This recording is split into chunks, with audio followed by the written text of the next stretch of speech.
Ahora, vale. Primero aclararos que yo voy a exponer esta comunicación, pero somos autores de la misma, Ana Toledo, que me acompaña aquí a mi izquierda, José Ignacio Pichardo y Marisa Neto. Y aclarar también que había un error en el programa que se envió y en el programa de mano, porque Ana viene de la Universidad Camilo José Cela, Ignacio de la... Lo acabo de modificar. Ignacio de la Complutense, Universidad Complutense de Madrid, y yo de la UAM, pero se me ha visto el plumero. En fin. Bueno, esta comunicación recoge los resultados de una investigación que hicimos para ILGA Europe, que es una federación de asociaciones a nivel europeo que representa a más de 300 organizaciones LGBT, de lesbianas, gays, bisexuales y transexuales, en el marco europeo. Y que nos pidió una investigación con dos objetivos fundamentales. En primer lugar, dar cuenta de los debates académicos y legales en torno a las familias que se suelen denominar del arco iris, es decir, aquellas creadas por personas lesbianas, gays, bisexuales y transexuales en Europa, y en un segundo nivel, analizar el discurso de los colectivos LGBT para detectar las distintas realidades nacionales en Europa y recoger las demandas y necesidades sociales, legales y políticas del colectivo en relación a temas como los que nos ocupan hoy aquí y muy queridos por la antropología, como el parentesco y la parentalidad. Para ello desarrollamos una metodología que incluyó una revisión de literatura académica y legal de espectro internacional. También hicimos observación participante en encuentros y foros de familias LGTB y, sobre todo, diseñamos y difundimos un cuestionario que nos llevó a recoger el discurso de 63 organizaciones LGBT repartidas por toda Europa en 30 países europeos distintos. La investigación, teniendo en cuenta la demanda que nos hace ILGA y nuestra propia reformulación de la misma, prestó atención fundamentalmente a los siguientes ejes. Las concepciones y las redefiniciones del concepto de familia que estaba poniendo en marcha y que está poniendo en marcha el colectivo LGBT.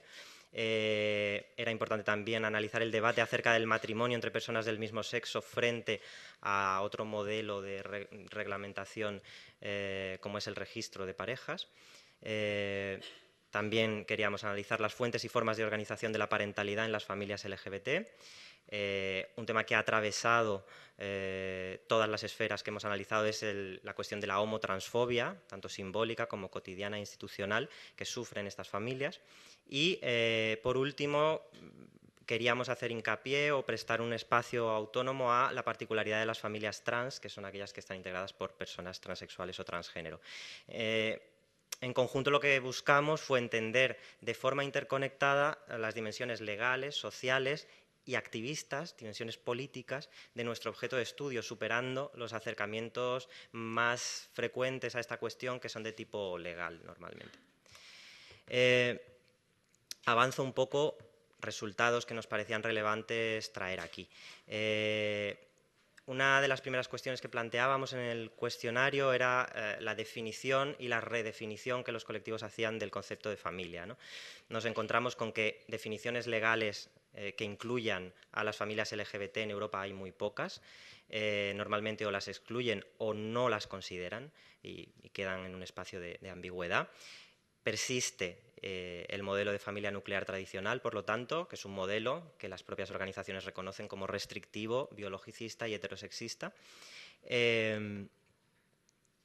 Al preguntarles a las propias organizaciones o al pedirles que nos dieran sus propias definiciones de lo que significa una familia y de lo que es una familia, LGBT o no, encontramos con que les resultaba complicado, no habían hecho ese ejercicio de definición, de conceptualización de la familia. En todo caso, en las definiciones que nos llegaron era interesante ver cómo en general se desafiaba la idea de la pareja con hijos como único modelo familiar. Y aquí rescato dos de las definiciones que nos llegaron. Desde Italia nos decían que una familia es la unión espiritual y material de dos o más personas al margen de su sexo o género, es decir, gente que vive junta por amor o afecto. Y desde Dinamarca decían que la familia puede incluir parejas del mismo sexo, sin casar, casadas, registradas, parejas del mismo sexo con hijos, también hijos con 3 o 4 padres o madres. Y decían, y esto es interesante, también consideramos la vida en solitario como una forma de organizar la vida familiar. Así que nos encontramos con un panorama en el que se reivindica la cuestión de las familias de elección, de familias no marcadas por el vínculo consanguíneo, y de las distintas definiciones que pudimos ir recogiendo, pues rescatamos una serie de elementos que parecen que para las organizaciones LGBT construyen familia, hacen familia y cuentan como familia. Parejas del mismo o distinto sexo que cohabitan o no, personas solas, 1, 2, 3, 4 adultos con hijos o hijas, y más incluso, grupos de personas poliamor, como les llamó alguna organización, parejas abiertas. La familia también, nos decían desde muchos lugares, debe o puede incluir amistades cercanas, a la familia extensa, incluso a las mascotas. Nos preguntábamos, ante esta diversidad y heterogeneidad de elementos, ¿qué convierte a la familia en un vínculo social específico? Y recuperando la tesis de Ignacio Pichardo, en la que él detectaba que en el caso español los elementos, el mínimo común denominador de las familias LGBT serían el amor, la residencia común y la solidaridad material, pensábamos que en este marco paneuropeo con el que nos estábamos manejando nosotros, tendríamos que pensar que la familia incluiría una combinación de elementos tradicionales que no desaparecen, como los lazos de sangre o los lazos genéticos, la filiación, la idea del matrimonio o la pareja como núcleo más o menos estable de la familia o más o menos central, la solidaridad material, pero también se introducen elementos novedosos que cuestionan las categorías heterosexuales e introducen diversidad. Ya los hemos visto: relaciones abiertas, parejas de 2 o más personas, hijos e hijas no biológicos, amistades, exparejas, parientes, animales, etc. Otra de las esferas que tocábamos en la investigación tenía que ver, como decía antes, con el reconocimiento legal de las parejas del mismo sexo y esta tensión entre matrimonio y registro de parejas registradas. Observábamos que las formas de reconocimiento de las parejas del mismo sexo son muy variadas en Europa, y ello tiene que ver con las distintas tradiciones políticas, con el momento socioeconómico y con la organización del movimiento LGBT de cada país. En general, se presentaba desde las asociaciones el matrimonio entre personas del mismo sexo como una victoria del movimiento LGTB y en algunos casos como la victoria definitiva, pero nos parece que, por otros datos que se iban mezclando con que este tipo de regulación no garantiza de forma automática la igualdad real, aunque sí que se relaciona con mayores grados de aceptación social de la diversidad familiar en los países en los que se ha conseguido, ¿no? Y en todo caso, una gran mayoría de las organizaciones a las que hemos consultado consideran que el matrimonio es la mejor manera de avanzar hacia la igualdad. También, como decía, hay posturas críticas. Desde los países nórdicos, sobre todo, desde Finlandia, Dinamarca, se nos decía que el matrimonio no garantiza la igualdad, sobre todo en casos como las familias que incluyen a más de 2 progenitores. Y desde otros lugares se entiende el matrimonio como un modelo de regulación anacrónico que debe ser actualizado para dar cabida a nuevas realidades. Bueno, aquí hago una división de países donde existe el matrimonio entre personas del mismo sexo, países donde las parejas del mismo sexo pueden registrarse con derechos y obligaciones diferenciales, y países donde no existe la posibilidad del matrimonio ni del registro. Me referiré solo quizá a estos últimos para ir más deprisa. En estos países donde no existe la posibilidad del matrimonio ni del registro, fundamentalmente los países del este y algunos del sur de Europa, el activismo lo que está priorizando es conseguir justamente el registro, no tanto el matrimonio, que consideran un objetivo demasiado ambicioso y que incluso puede volverse en contra, porque puede dotarles de una visibilidad que genere más homofobia de la prevista, ¿no? Entonces hay un juego ahí, un equilibrio estratégico entre la visibilidad social que quieren conseguir, ir consiguiendo aceptación social, y la cierta invisibilidad legal o la graduación de los objetivos legales a conseguir. Como decía, la homofobia y la transfobia atraviesan todas las esferas que hemos analizado relacionadas con las familias LGBT. Una de esas esferas es la esfera ceremonial, simbólica y religiosa. Se nos contaba desde algunos lugares que a menudo, incluso en países donde existe la posibilidad de matrimonio entre personas del mismo sexo o de registro de parejas, Las ceremonias tienen lugar bajo distintas condiciones, se diferencian los tiempos, los espacios y los funcionarios públicos que ofician esas ceremonias, en función de si se trata de una pareja heterosexual o de una pareja de personas del mismo sexo. Esto indica una agresión o una discriminación simbólica, y las propias organizaciones LGBT consideran que estas diferencias que se establecen en lo ceremonial, esta discriminación, contribuyen a expandir un mensaje simbólico de desprecio hacia las parejas LGBT.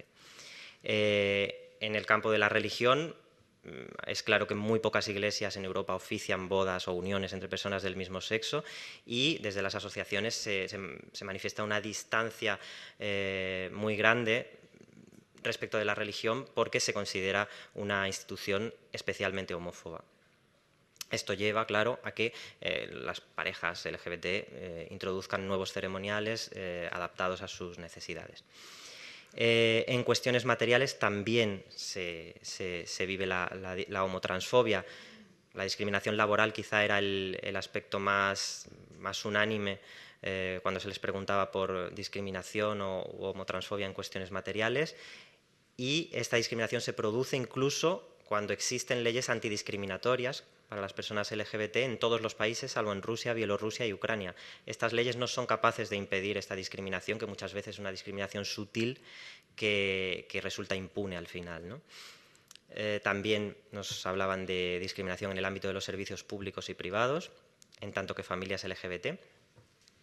Y en la cuestión de derechos de propiedad y herencia, muy ligados a la cuestión legal, también había enormes diferencias por países, ¿no?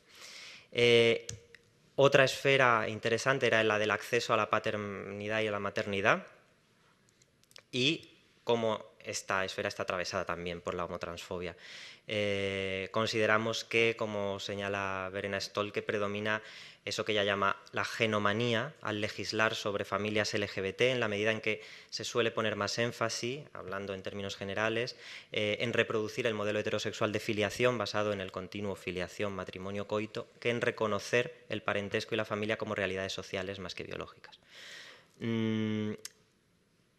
Quizá de entre todas las formas de acceso a la paternidad y a la maternidad, la que se escapa un poco a las regulaciones y restricciones legales es la inseminación casera, pero también es de la que menos se sabe y de la que las propias organizaciones menos saben y menos quieren hablar.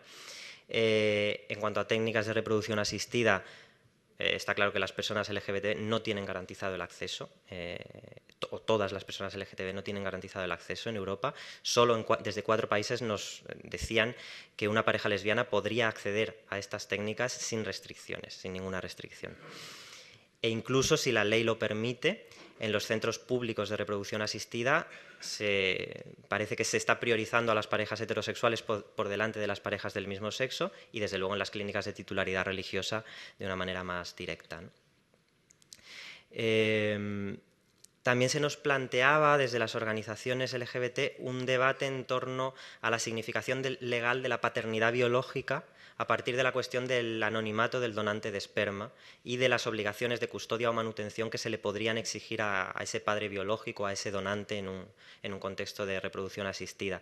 En general veíamos que, haciendo una generalización un poco tosca, pero bueno, desde Europa del Norte las legislaciones y los discursos hacen más hincapié en los lazos biológicos, mientras que en los países del sur parece prevalecer más el vínculo social por encima del biológico, y va a haber más flexibilidad en ese sentido.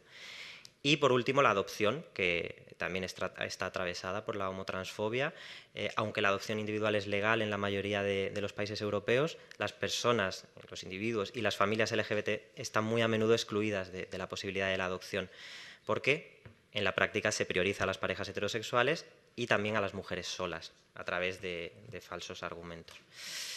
En el ejercicio de la paternidad y de la maternidad, una vez conseguidas, también la homofobia y la transfobia están atravesando esta esfera. Desconocemos el número de familias LGBT con hijos e hijas que viven en Europa. Solo contamos, salvo en el caso de Alemania, con estimaciones muy aproximadas, y eso dependiendo de los países. Y esta ausencia de datos, algunos autores ya la ven como una forma deliberada de invisibilización que está afectando directamente al diseño de las políticas públicas y al reconocimiento social de estas familias. Por otra parte, los padres y las madres LGBT en gran parte de Europa están sufriendo una homofobia cotidiana que les lleva muchas veces y eso lo hemos visto de forma recurrente, a invisibilizarse como tales, como padres y madres LGBT, para protegerse ellos mismos y sobre todo a sus hijos e hijas de esta homofobia. Lo cual a su vez conlleva una gran dificultad para construir redes de apoyo y para crear modelos y referentes parentales LGBT. Otra fuente a la que se le dio mucha importancia desde las organizaciones de discriminación está en los obstáculos legales, principalmente en el no reconocimiento de la relación del menor con su padre o madre no biológico, con el otro miembro de la pareja que no tiene una afiliación biológica con él. Y como dice Hodgson, para los hijos que viven en familias LGBT, el reconocimiento legal de sus padres, madres sociales es una de las necesidades más urgentes. Consideramos que negar al menor la posibilidad de relación legal con su padre o madre social viola el derecho del niño a la identidad y el derecho al respeto de su vida familiar. A esto, además, en el caso de los chavales hay que sumar el acoso escolar homofóbico y transfóbico que parece que están sufriendo estos menores por la condición sexual o la condición de género de sus padres o madres. Y como objetivo principal de las organizaciones era el reconocimiento de la copaternidad o de la copaternidad o de la comaternidad legal. E incluso desde Europa del Norte, de nuevo, se solicitaba ampliar este reconocimiento a familias en las que hay más de 2 padres o 2 madres. Y ya para terminar, le queríamos dedicar un espacio específico a las familias trans, que son aquellas familias formadas por algún miembro, con algún miembro transexual o transgénero. Las personas trans se enfrentan a condicionantes específicos, condicionantes sociales, condicionantes legales, que limitan en gran medida la construcción de una vida familiar satisfactoria para ellos y para ellas. Y esos condicionantes, o entre esos condicionantes, los más importantes serían estos que listamos. La obligatoriedad de la esterilización como requisito para el cambio de nombre y sexo civil, que salvo en Reino Unido, Dinamarca y España es necesaria. Ello implica, obviamente, la negación de los derechos reproductivos. Donde no existe el matrimonio entre personas del mismo sexo, aquellas personas trans que inician un proceso de cambio estando casadas están obligadas a divorciarse y por lo tanto a cambiar su estatus jurídico y familiar con consecuencias a veces imprevisibles. Otro condicionante es que hay una ausencia de recursos reales y factibles para acceder a la paternidad y a la maternidad una vez son esterilizadas estas personas.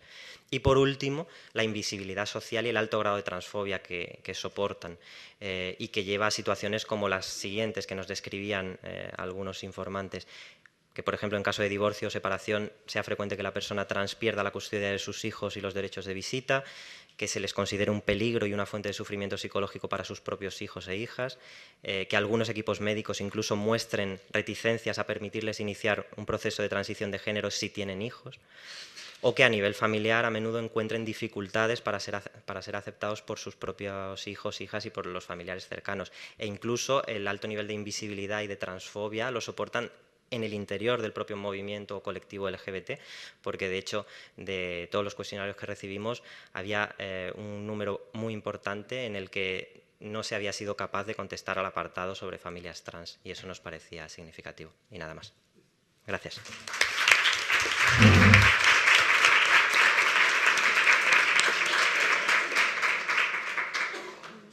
Eskerrik asko, Luis. Eta orain Laura Alamillo eta María Isabel Jociles izango dute hitza. Aurkeztuko dute Padres monoparentales por elección, la construcción del proyecto de parentalidad en padres que adoptan o acogen. Este es el título de la comunicación que ahora presentarán Laura Alamillo y María Isabel Jociles en nombre de su equipo, conformado también por Adriana Ayala y David Póveda. Cuando queráis. Vale. Bueno, primero disculpar a nuestros compañeros que no han podido venir. Queríamos decir que este proyecto forma parte, o sea, los materiales que vamos a presentar aquí los han salido de un proyecto más amplio sobre la monoparentalidad por elección, que en el equipo hay muchas más personas, además de nosotros 4. Y bueno, ahora va a empezar por explicar Maribel el esquema del proceso de adopción y acogimiento y luego ya continúo yo con la presentación. Bueno, pues buenas tardes. Esto, a petición de Laura, presento yo el proceso. La comunicación... Bueno, no sé. Pongo... Vamos a ver. ¿Sí? ¿Se ve?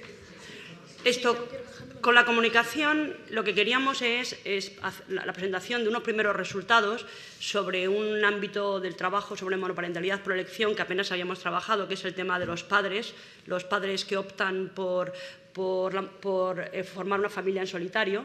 Son muy poquitos y, por esa razón, dado que son una minoría, pues nos ha costado muchísimo, en primer lugar, acceder hasta ellos. Tenemos una muestra muy pequeñita y luego también, dado esto y como hemos estado en espera de que pudiéramos contactar con más, pues el trabajo lo tenemos un poquillo, repito, es un material menos analizado que el resto y es como una primera presentación para someterla a vuestro criterio y a vuestro análisis crítico, ¿verdad?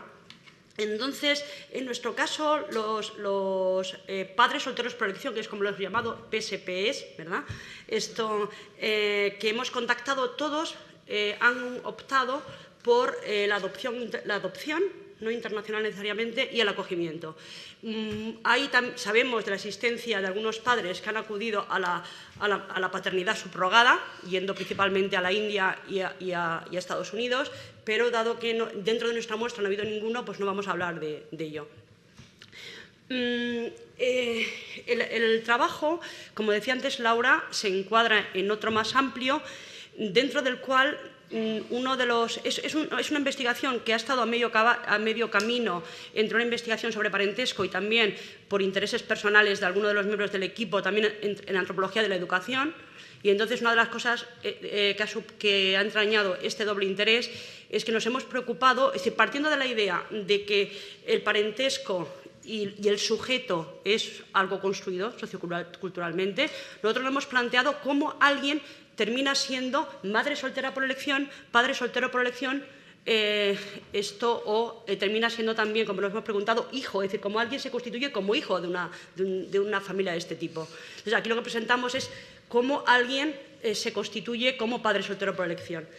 Dentro de esta pregunta y de este interrogante, para nosotros, aunque no es el único contexto significativo para entender cómo alguien termina siendo padre soltero por elección, que no es igual que cualquier padre, no es igual que una madre, ¿verdad?, pensamos que el marco institucional donde tiene lugar este proceso es fundamental para ver cómo, es decir, qué tipo de sujeto se constituye, cómo se concibe a sí mismo, cómo se construye su deseo de paternidad, en este caso que son hombres, ¿verdad?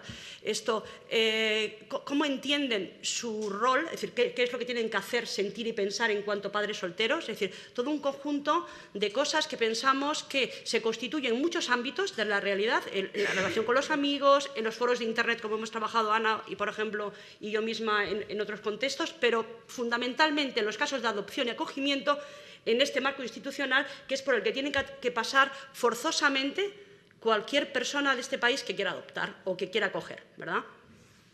En el caso, el esquema, por si alguien no lo conocía, en la Comunidad de Madrid el esquema varía por comunidad autónoma, ya sabéis que las competencias son autonómicas. En la Comunidad de Madrid el proceso de adopción internacional seguiría más o menos este esquema, aunque no se ve completo, ¿no? Pues una reunión informativa, luego hay un curso de formación, posteriormente del curso de formación hay un estudio psicosocial que está dirigido a valorar o no la idoneidad. Posteriormente ya previamente hay un contacto con las ECAIS, que son las entidades intermediarias con los países de origen de los futuros, de los futuros hijos. Luego, hay todo un contexto donde intervienen muchos actores, desde las propias comunidades autónomas, los profesionales de las comunidades autónomas, las ECAIS, los centros de posadopción, etcétera, etcétera, que desde nuestro punto de vista tienen un papel fundamental aquí. Este proceso, en principio, es igual para cualquier persona o cualquier pareja que quiera adoptar. Y en el caso de los acogimientos, por lo menos en la Comunidad de Madrid, la única diferencia es que en lugar de ser primero en los cursos de formación y luego la valoración de la idoneidad, se cambia el orden. Es decir, primero se valora la idoneidad y luego se lleva a cabo la formación, pero tiene características muy parecidas a este nivel. Entonces, pues en principio todos tienen que pasar por el mismo proceso, pero eso no quiere decir que la experiencia sea igual. Y la experiencia no es igual en la medida en que, por una parte, en los sujetos, porque en este caso los padres solteros por elección, que es de los que vamos a hablar, se van dando cuenta de quiénes son ellos y cómo son aceptados socialmente, cómo se ha aceptado su proyecto. y esto supone darse cuenta de que hay muy poquitos países que admiten, por ejemplo, cuando es adopción internacional, hay muy pocos países que admiten la adopción primero por monoparentales, y, por supuesto, si hay pocos países que aceptan la adopción por monoparentales, aún menos por hombres solteros, por monoparentales varones, y luego van siendo objeto constantemente de un discurso que es el que atraviesa todas las instituciones y los agentes que intervienen en este ámbito de la adopción internacional, de los acogimientos, que es, en primer lugar, un discurso de carácter carencial, es decir, la imagen que se maneja, sobre todo los monoparentales, hombres o mujeres, es que se caracterizan principalmente por sus carencias, por aquello que les falta, y en el caso de los hombres, además, por la continua sospecha de su deseo. Es decir, en el caso de los hombres, la cuestión está en que se naturaliza, como ocurre en otros ámbitos, es decir, se puede entender que la mujer pueda querer adoptar sola o pueda acoger sola porque el instinto materno se comprende, pero ¿por qué un hombre? La pregunta, porque hemos entrevistado a bastantes profesionales, ¿no? ¿Cómo es que un hombre quiere adoptar o cómo es que un hombre quiere acoger? Algo raro ocurre ahí, ¿no? Entonces, dentro de este ámbito, el sujeto, bueno, pues esto va interiorizando una cosa que nosotros casi hemos estado a punto de llamar, es un proceso de interiorización de la indignidad, ¿no? Es decir, como uno termina pensando que es indigno de aquello que se propone o aquello que está en el origen de su deseo. Y bueno, esto es un poco el contexto y entonces Laura contará algunas cuestiones más sustantivas, ¿no?, sobre este deseo. Aquí vamos a hablar un poco sobre cómo se construye el proyecto individual, cómo se construye el deseo de ser padres. Luego, estos son términos sociológicos, la de construcción de prenociones, cómo ellos tienen que legitimar su modelo frente al discurso social mayoritario, de alguna manera, y si da tiempo, de la relación con los hijos. Entonces, ¿cómo se construye como proyecto individual? Muchos de los padres no plantean que ellos quisiesen ser padres solteros o en solitario. Muchos ven las ventajas de estar con dos personas, de compartir las tareas, pero bueno, es la manera en que ellos finalmente ven que pueden acceder y prefieren ser padres solos que no ser padres. Y además lo asumen, digamos, con todas las consecuencias. Cuando están con una pareja que no desea ser padre, pues varios de ellos rompen con esa pareja que no se quiere comprometer con el proceso de paternidad. La desventaja mayor sería no poder compartir ese trabajo que puede generar la crianza, pero sí que como ventajas está que el hijo es de uno mismo, que no va a haber que discutir para tomar decisiones respecto a la educación o respecto a la crianza del hijo. Y también hay varones, en este caso un varón heterosexual, que planteaba, claro, que si él se casaba, tenía un hijo, luego podía perder el hijo si llegaba a separarse. Y otra persona que se plantea tenerlo con una mamá lesbiana, pues igual, que luego es los horarios y eso, que no veía claro. Entonces, luego sí que cuando hablan del surgimiento del deseo lo plantean como algo que, muchos lo plantean como algo que desde siempre habían querido, otros sí que trabajan en contacto con la infancia o en la intervención social y sus experiencias laborales les llevan a darse cuenta de que, bueno, que ellos quieren cuidar niños, que quieren tener hijos, que quieren aportar un extra, por así llamarlo, de afecto y que la experiencia educativa que tienen pues les hace unos buenos padres, incluso con menores conflictivos o con problemas vinculados a la crianza por haber estado en instituciones como orfanatos. Luego, incluso de los varones heterosexuales, muchos plantean que ya se habían planteado cuando estaban en pareja tener un hijo biológico y un hijo adoptado. Y luego también hay padres que sí que destacan la solidaridad en el deseo de paternidad, hay otros padres que no lo destacan tanto y eso puede ser porque, por ejemplo, en el proceso de adopción no se admite el deseo de solidaridad o la solidaridad como un buen argumento para acceder a la paternidad. Otra característica que tiene es que son procesos muy reflexivos, son largos, están meditados.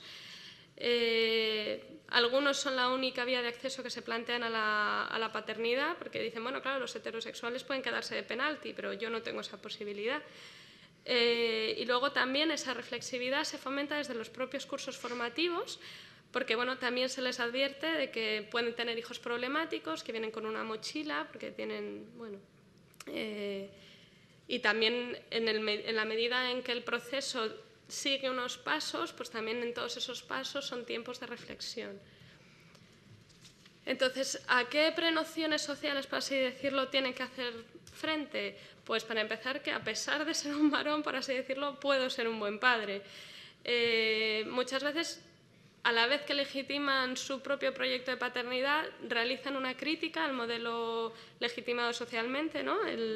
Primero me caso, cuando tengo una estabilidad económica y laboral ya me planteo ser padre en pareja, y frente a esto, pues bueno, ellos se plantean otras maneras de acceder a la paternidad. Luego, son conscientes de que hay una gran discriminación social respecto a los hombres que quieren tener un proyecto de paternidad en solitario. Entonces expresan, como han escuchado en distintas ocasiones, prejuicios de gente que sospecha que puedan ser pedófilos y que cuestiona en general la legitimidad de su proyecto de paternidad por el mero hecho de ser hombres. Luego, también un prejuicio en la medida en el que el deseo paternal o el ejercicio parental es exclusiva del género femenino.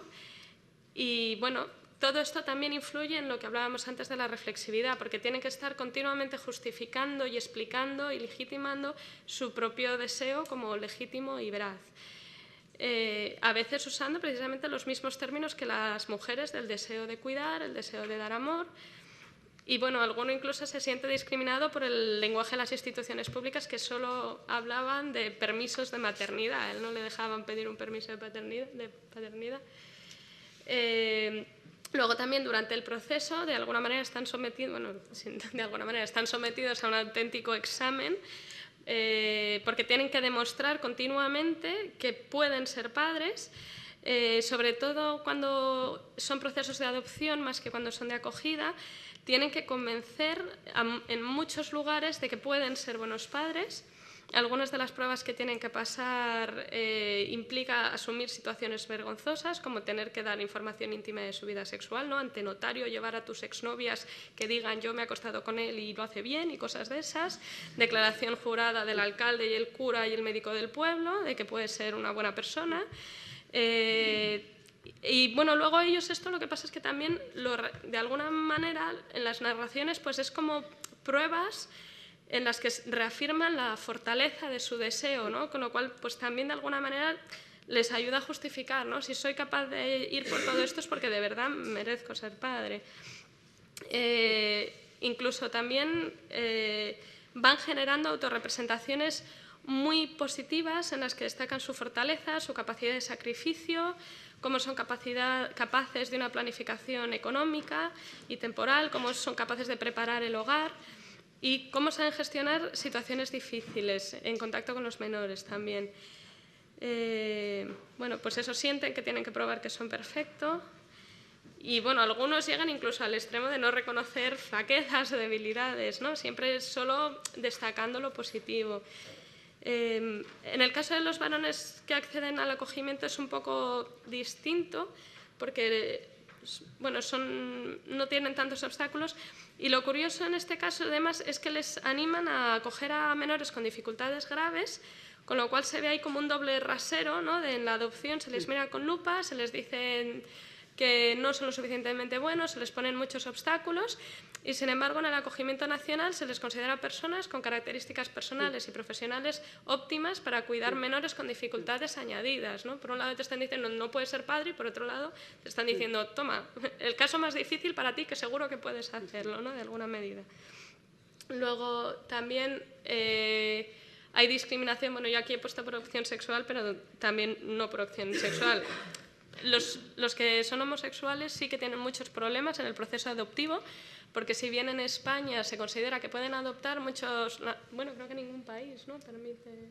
En Brasil a gente, a niños mayores. Entonces tienen que ocultarlo cuando están pasando las pruebas y los exámenes. Y entonces incluso esta narración en concreta es alguien que él no llega a decir que es homosexual. Y entonces cuando le hacen la evaluación no pueden decir que no le dan el permiso por ser homosexual, sino que, bueno, pues es de otra manera, ¿no? Luego también hay discriminación o lo ven como que al ser una minoría, al ser padres solteros, no tienen todavía legitimidad social, no están lo suficientemente visibles, y luego incluso dentro de ellos, pues uno que era heterosexual decía que se sentía minoría dentro de la minoría, ¿no? De alguna manera. Bueno, y como se me acaba el tiempo, esto lo digo muy rápido, simplemente algunos sí que a pesar de que se posicionan como con mucho deseo y muchas fuerzas y muchas capacidades, también se ponen limitaciones a nivel de edad para, dentro de las dificultades, puesto que son padres solos, facilitar la paternidad entre ellos, pues eso, sobre todo niños jóvenes, para poder generar un vínculo que luego les permita ser buenos educadores, no desde el disciplinamiento o la lucha constante, y sí que uno quería a alguien que no fuese tampoco demasiado pequeño para que no viniese con enfermedades no detectadas. Bueno, entonces básicamente, por resumir un poco lo que hemos notado, es que hay 3 discriminaciones principales que conllevan el rechazo social al proyecto de los padres solteros por elección. Uno por adoptar o acoger en solitario, otro por hacerlo como varones y, en el caso de que no sea heteronormativo, también otra discriminación más. Tienen discursos muy elaborados respecto a su deseo de paternidad para justificarse ante la sociedad y, bueno, esto ya está. Eso es todo.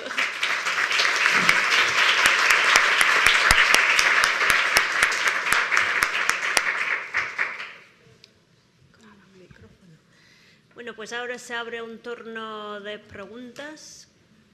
Amaya, vas con el micrófono mientras se organiza. Yo tenía una pregunta que igual podría parecer un poco frívola, pero Luis, has mencionado animales y en clase el otro día surgió justo esa pregunta, definiendo la familia, a ver si se podía incluir o se debería incluir a los animales. Pues ya ves que hay quien piensa que sí. Y no fueron solo uno, sino 2, creo, los que incorporaron los animales. Sí, nosotros también, nosotros sí. Hola. Yo quería aprovechar ya también, quería aprovechar también para, ya que he hablado eso, de eso de los animales, quería aprovechar para decir que hay unos cuantos testimonios de las asociaciones que planteaban lo de las personas solas como familia. Sin embargo, vosotros en la definición no habéis sido capaces de incluirlas, porque realmente las 2 definiciones les dejan fuera. Entonces, quiero saber ese proceso, cómo lo habéis llevado a cabo, si ha habido reflexión, claro. Bueno, la verdad es que nosotros no hemos tenido una reflexión teórica más allá de nuestro trabajo era para la Asociación Paneuropea y ellos se planteaban una visión estratégica para los próximos 5 años. O sea, que nosotros no hemos sido los que hemos hecho la reflexión más allá, solo hemos tratado de trasladar a la Asociación Europea lo que decían las asociaciones.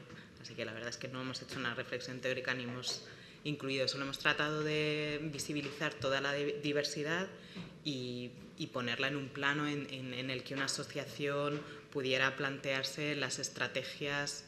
O sea, para mí una cosa que no ha remarcado mucho Luis, que sí que es interesante, es que era una visión que pretendía ser tanto táctica como estratégica, en el sentido de que lo que trata es manejar como los distintos contextos nacionales, tanto legales como socionormativos, podríamos decir, y los contextos más paneuropeos. O sea, era una investigación que pretendía fomentar el lobby de las organizaciones locales y de la paneuropea. Entonces, no es tanto como qué definiciones sean, sino qué definiciones pueden constituir tácticas y estrategias de reconstrucción de la familia desde este lobby hacia los estados nacionales y hacia lo...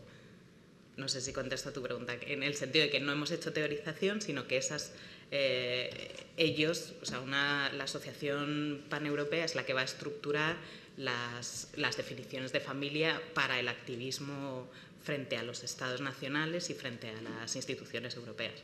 Pero no hemos hecho mucha teorización, como se ve, son como una recopilación de datos bastante amplia que se pretendía quedar en esto por ahora. Ya, pero claro, al definir pones los límites y en las definiciones está claro que las personas solas que no, yo creo que no. su propio discurso no están. Yo creo que ya, claro. Tampoco creo, yo creo que tampoco es como que las personas solas quedan muy fuera en el plano legislativo, que es el que más interesa como táctica y como estrategia. Yo creo que las personas solas están más representadas en general como dentro de los derechos individuales y no tanto desde una estrategia como familia, que sí que queda un poco fuera.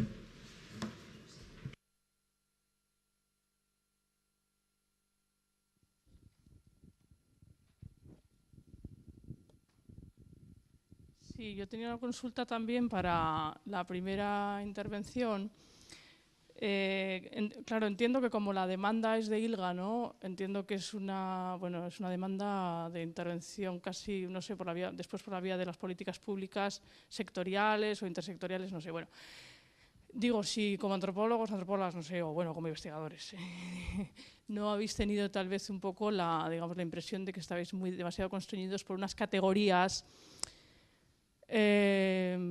pues bastante, digamos, por decir estancas o incluso esencializadas. Y un poco estoy hablando de ese peligro de la hiperidentificación en la realidad. O sea, estáis hablando de familias homoparentales, que entiendo que en algunos países, yo no conozco mucho, pero Bulgaria lo deben tener fatal porque creo que la homosexualidad está prohibida, con lo cual más vale no significarse, por ejemplo, no lo sé. Estáis hablando de familias transexuales y transgénero y entiendo que no os reportan datos porque hasta donde a mí sí me alcanza, una persona transexual es una construcción del modelo biomédico que dice que está en un tránsito de ser hombre a mujer o de ser mujer a hombre, es decir, no es transexual sine die.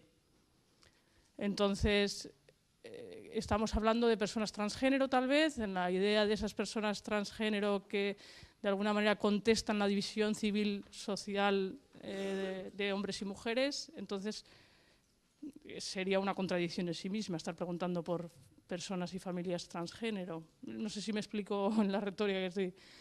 Es un poco duro trabajar con categorías hiperidentificantes cuando no sé lo que estamos buscando. No sé si me explico. O sea, las personas transgénero que he podido conocer o investigar, por supuesto las personas transexuales, así diagnosticadas biomédicamente, son hombre o son mujer. Y son padres o son madres, si lo han sido, como hombres o como mujeres genitores en general, o después en posteriores parejas reconstituidas. Pero no son familias transexuales. Al menos no se identificarían hoy, creo, no lo sé.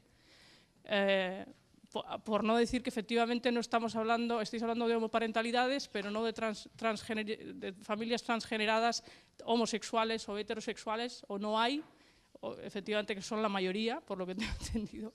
Es decir, ¿qué problema con las categorías, no? Eso es lo que quiero decir.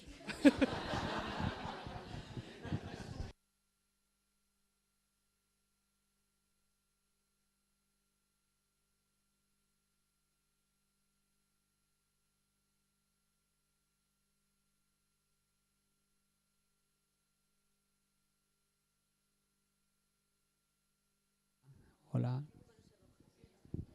Hola, hola, hola. Sí. Bueno, lo que has comentado, Paloma, es lo básico. Es que es un trabajo para una organización que se llama Organización Europea de Lesbianas, Gays, Bisexuales y Transexuales. O sea, que tiene muy claro cuáles son las categorías y por qué tipo de personas están trabajando, ¿no? Y efectivamente, bueno, que incluso desde la teoría queer se acepta la identificación como una forma, las identidades estratégicas, por así decirlo. Es decir, que es verdad que las personas trans van a sufrir todo lo que hemos visto y necesitan colocarse bajo un paraguas para que de alguna manera una asociación como esta pues, pueda representar las dificultades que enfrentan y sus demandas, que obviamente no van a ser las demandas de todas las personas trans, pero sí de las asociaciones que estaban ahí. Además, bueno, en este caso en concreto, fíjate, lo que decía es que lo que ha comentado Luis es que había 60 y tantos cuestionarios y creo que había 7 que respondían el apartado de qué pasa con la maternidad y la paternidad de las personas trans. Si no queremos hablar de familias trans o las personas que o están en proceso o lo han pasado, y esa era un poco la idea. Y respecto a las definiciones que comentaba Solats, o sea, el trabajo lo que pretendía era no definir, sino recoger cuál era la definición que daba la gente de familia, que además era muy diversa y que curiosamente quizás nos quedamos con la definición, pero uno de los puntos que ha comentado Luis es que la mayoría de las asociaciones, incluso asociaciones de familias LGBT, no eran capaces de definir lo que era una familia. Y algunas decían, es que no somos capaces de definirlo ni nos hace falta, ¿no? O sea, algunas decían, ¿qué es familia? Pues no sabemos, pues, pero tampoco nos hace falta. Aquí que venga el que se considere familia y ya está, ¿no? Incluso creo que eso también a lo mejor puede servir para el tema de lo trans. ¿Por qué? Pues ¿qué es ser trans? Pues si tú te consideras trans y te consideras familia y quieres participar de esto, pues... Pero vamos, otros sí que hacían definiciones y en el sentido estratégico, Lats, por ejemplo, el tema del amor, que eso también lo vimos aquí en España, es decir, el amor como justificación y como, no sé si decir igualarte o como justificación, ¿no? Exactamente, el amor como, bueno, si una pareja heterosexual se reconoce porque se quieren y una familia son las personas que se quieren, como nosotros también nos queremos, pues el amor estratégicamente es un argumento que se utilizó en España, por ejemplo, con el debate del matrimonio homosexual y que en muchos países es un argumento legitimado para el reconocimiento social y legal, porque luego todo esto en la práctica sí que tiene una consecuencia material en la vida de las personas, ¿no?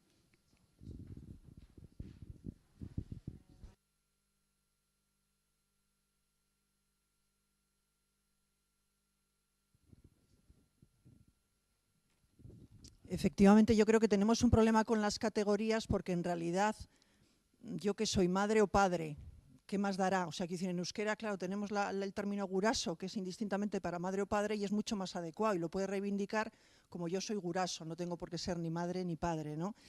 Porque claro, o sea, en realidad lo estratégico lo estamos utilizando también en antropología cuando seguimos utilizando esas categorías de madre o padre, ¿no? Que las puedes poner en cuestión, digo, como que fuera una cosa distinta, ¿no? La crianza o tal. Pero bueno, quería hablar del tema de, aparte de las mascotas, una cosa que me parece anecdótico, pero bueno, indica también qué sociedad tenemos, ¿no? Pero aparte de eso, quería recuperar la idea de las amistades, que en toda la mañana, yo no he estado toda la mañana, pero creo que no ha salido el tema de las amistades. Hemos discutido qué es lo que hace, o se ha discutido antes en el debate, qué hace una familia, si la compartir sustancias o cuidados o cómo definimos la familia, pero bueno, está claro que no debe ser casualidad que justo desde la periferia, entre comillas, ¿no? en la comunicación hemos visto que son los que reivindican las amistades como familia. Yo creo que eso, no sé, me gustaría la gente que tenéis más conocimiento de este tema de la antropología del parentesco, ¿qué supone que metamos las amistades, algunas amistades que participan en el cuidado de los hijos o comparten residencia o como lo queramos definir, me da igual, ¿qué supone eso para la teoría del parentesco? Porque en el mismo cartel que hemos hecho, ¿no? Desde Anculegui, que queríamos recuperar todas las posibilidades y hay muchas recuperadas, ahí no están amistades y en muchas familias hay una amiga o un amigo que ya está haciendo funciones ya de familia. Eso yo no lo acabo de ver en la antropología del parentesco, o no como algo central, me refiero a algo nuclear, sino siempre como algo periférico. Me gustaría que habláramos, no sé si ahora, en algún momento a la tarde, de este tema de las amistades, ¿no? Que ni comparten sustancias, pero comparten cuidado, o comparten residencia, o comparten compromiso, llamémosle como sea, de compartir el cuidado de esas criaturas, y no las estamos metiendo como parientes, o de una manera general, me parece a mí, como familia.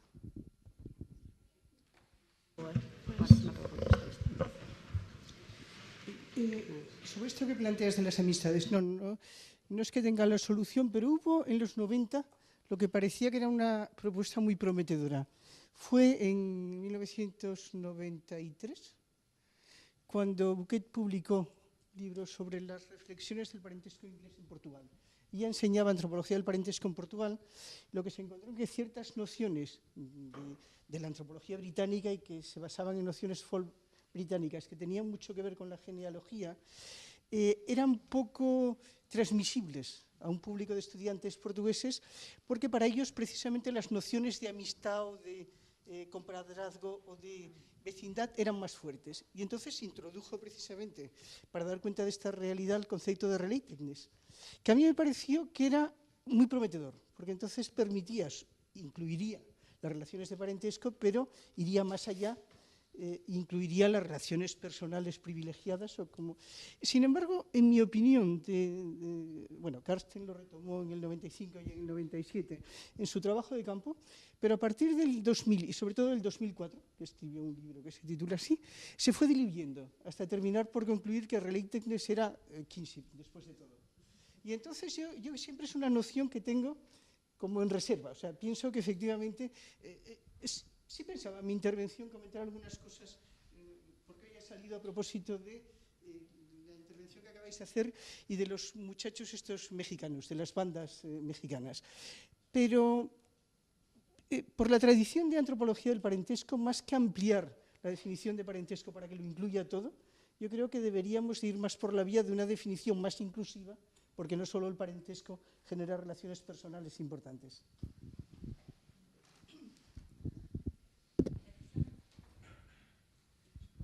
Bueno, al hilo de esta ampliación, a mí me parece que eso también tiene que ver con las estructuras, o sea, la estructura social. Es decir, que en aquellas sociedades donde ha habido una gran profundidad y luego también una amplitud, por ejemplo, de recordar 4 generaciones, a mí me parece que es donde se da menos la recurrencia a la amistad, porque hay otras estrategias ya. En cambio, yo pienso que en la medida en que nuestras sociedades se van haciendo más restrictivas, porque hay una gran movilidad, porque hay también en muchos casos se debilitan las relaciones de parentesco por la movilidad o por otras cuestiones, entonces a mí me parece es donde estaremos viendo la necesidad de acudir a reconocimiento de otras personas. Y allí el tema de personas vinculadas, como se ha dicho, por compromiso, por amistad, por cercanía, entrarán. Y allí habrá toda una remodelación, yo pienso, del papel que juegan las personas y luego de la importancia que tienen para suplir otras demandas que en otros momentos no se había pensado que eran necesarias.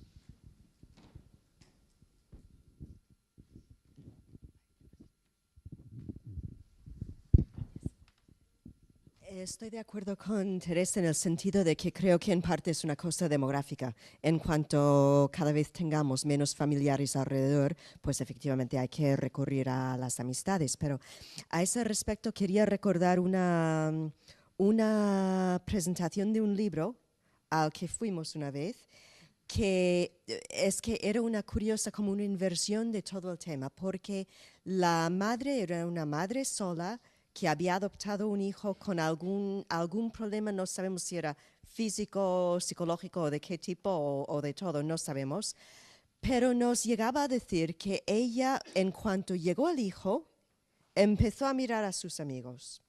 Y amigo que le parecía que iba a valer para ser como pariente, para cuidar de su hijo, le valía. Y a los demás ya los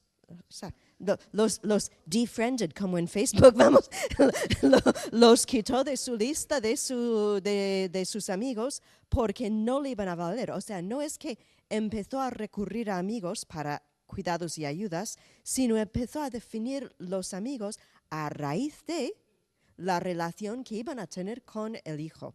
Y entonces, efectivamente, tenemos que, en vez a lo mejor de ampliar las cosas a los amigos, ver cómo se replantea la amistad del todo en función de estos hijos que se pueden tener.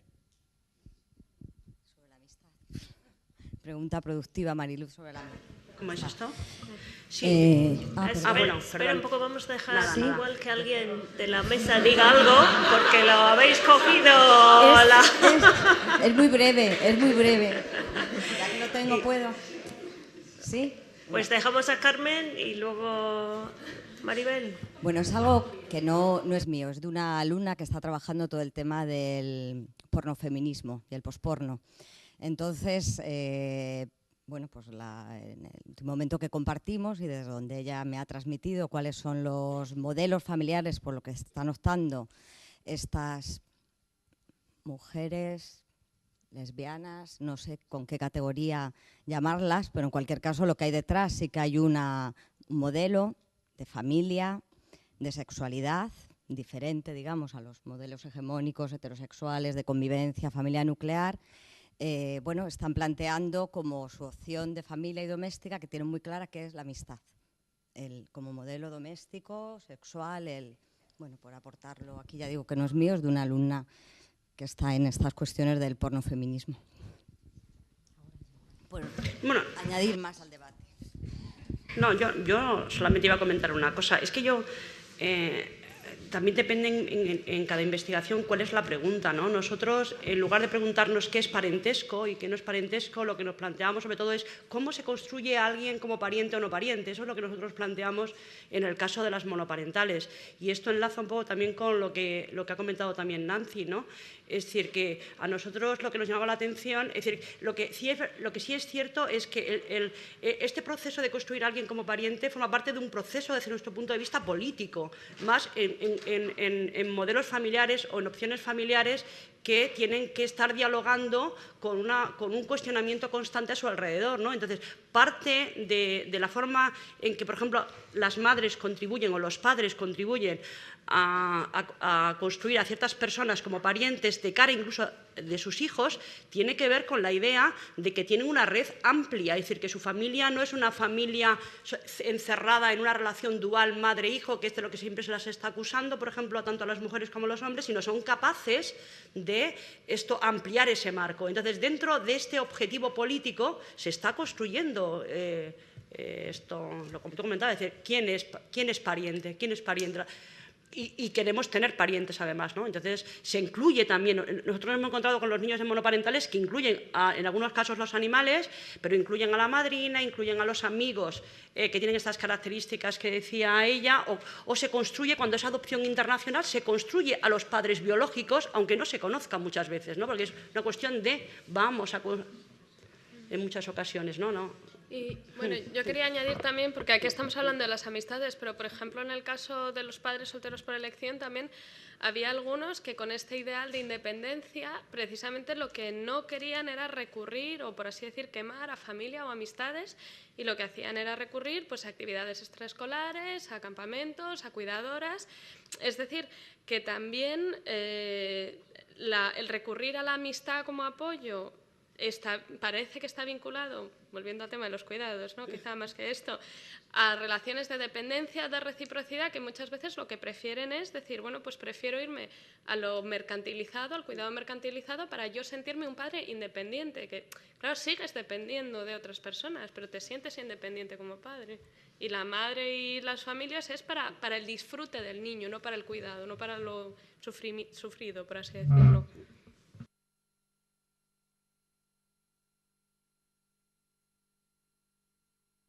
Baina azken hitza izango da, que ja gaude jaten gure atxenaldia. Pues pentsatzen du ondo dela, baina la palabra de Nerea esta vez sería la última, le damos la posibilidad de contestar, pero con eso terminamos esta sesión porque estamos ya comiéndonos el descansito para el cambio de mesa.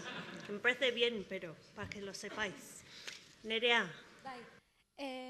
Vale, yo lo que planteaba era, bueno, la pregunta que nos ha venido a nosotros a la cabeza ha sido que hemos dicho, por un lado, la familia, ¿no? Y siempre hemos hablado mucho de la familia dentro del parentesco, pero hacemos esa relación, ¿no?